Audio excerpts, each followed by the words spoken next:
अभी अभी ही काम पूरा हुआ है हाईवे का, और उस पे काम करने वाले मजदूरों को ठेकेदार उनकी मेहनत का पैसा देने वाला है, इसलिए सभी एक लाइन में लगकर अपनी बारी का इंतजार कर रहे हैं।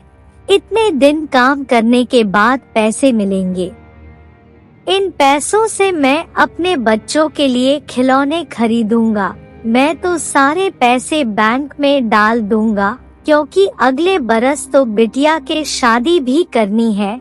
अभी से पैसे जोड़ूंगा तो उसकी शादी तक अच्छी रकम हो जाएगी। मैं तो ये पैसा अपनी माँ को दे दूंगा। इन पैसों से मैं अपने माता पिता की आँखों का इलाज कराऊंगा। सभी मजदूर आपस में ये सब बात कर रहे थे, तभी ठेकेदार आ जाता है और कहता है कि सभी मजदूर अपने अंगूठे का निशान लगाकर पैसा ले लें।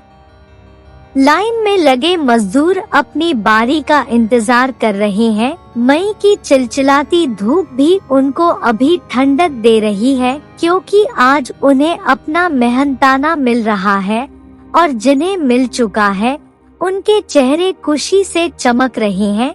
सब पैसे लेकर अपने अपने घर की तरफ रवाना होने के लिए बस स्टैंड की तरफ जा रहे हैं, जो कि हाईवे से कुछ ही दूर है। कुछ मजदूर सड़क पार कर रहे हैं। हाईवे के उस पर जाकर वो अपने शहर को जाने वाली बस में बैठ सके कि तभी अचानक से एक ट्रक कहां से आकर सड़क पार कर रहे मजदूरों को रौंदते हुए आगे निकल जाती है। ट्रक की स्पीड और इस घटना का अंदाजा इसी बात से लगाया जा सकता है कि मजदूरों के शरीर कई फीट तक हवा में उछलने के बाद जमीन पर गिरे थे, और कुछ इस तरह टक्कर हुई थी उनकी की शक्ल भी अब पहचान में नहीं आ रही थी। इस घटना के बाद पुलिस को बुलाया गया। पुलिस ने मुआयना किया और ये निष्कर्ष निकाला कि ट्रक के स्पीड ज्यादा होना हादसे की वजह थी, और लाशों को, जिनमें महिलाएं और बच्चे भी शामिल थे, उनको हाईवे की दूसरी तरफ के कब्रिस्तान में दफना दिया गया। पर आम लोगों के लिए जो उस हाईवे के कुछ दूरी पर रहते थे, ये कोई आम घटना नहीं थी। वे जानते थे कि ये उस लड़की का ही श्राप है, जिसके मरने के बाद उसे इसी कब्रिस्तान में दफना दिया गया था। कुछ साल पहले कृतिका अपने दोस्तों कार्तिक और रोहित के साथ मालविका की बर्थडे पार्टी में शामिल होने शहर गए थे, और लौटते वक्त काफी रात भी हो गई थी, और रोहित और कार्तिक ने बहुत ड्रिंक भी किया था। जैसे ही वो घर लौट रहे थे, उन्होंने एक कच्चा रास्ता देखा, और कृतिका ने अपने दोस्तों से कहा कि इस रास्ते से चले तो घर जल्दी पहुंच जाएंगे, क्योंकि मैप पर ऐसा ही दिखा रहा है। कार्तिक और रोहित तो इसी के इंतजार में थे कि किसी सुनसान जगह पर अपनी हवस पूरी की जाए, और उनको नशे में इतना भी ख्याल ना रहा कि वो जिसके साथ गलत कर रहे हैं वो उनके दोस्त कृतिका है। वो दोनों अपनी हवस पूरी करने के बाद कृतिका वो वहीं मारने की कोशिश करते हैं और उसका गला दबा देते हैं। कुछ देर बाद जब कृतिका के शरीर में कोई हरकत नहीं हो तो वो उसको मरा हुआ समझकर गाड़ी में बैठकर भाग जाते हैं।